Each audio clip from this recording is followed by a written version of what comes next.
tanong ko sa'yo, Mel Robles, ikaw ang record mo ay talagang kawatan.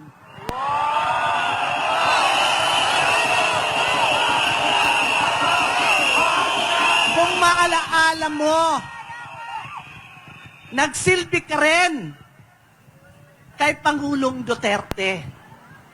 Pero anong ginawa sa'yo? Tinanggal ka dahil sa korupsyon.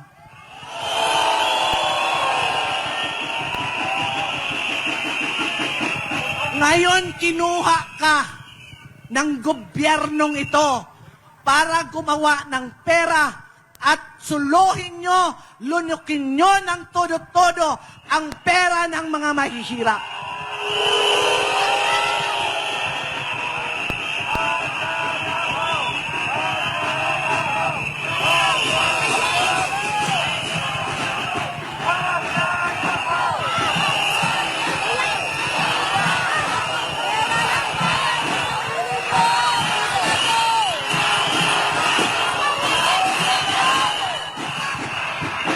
Ngayon, silensyo muna tayo.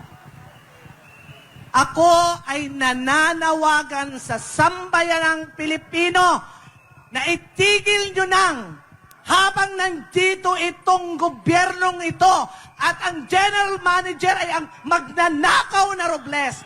Huwag kayong tataya sa loto!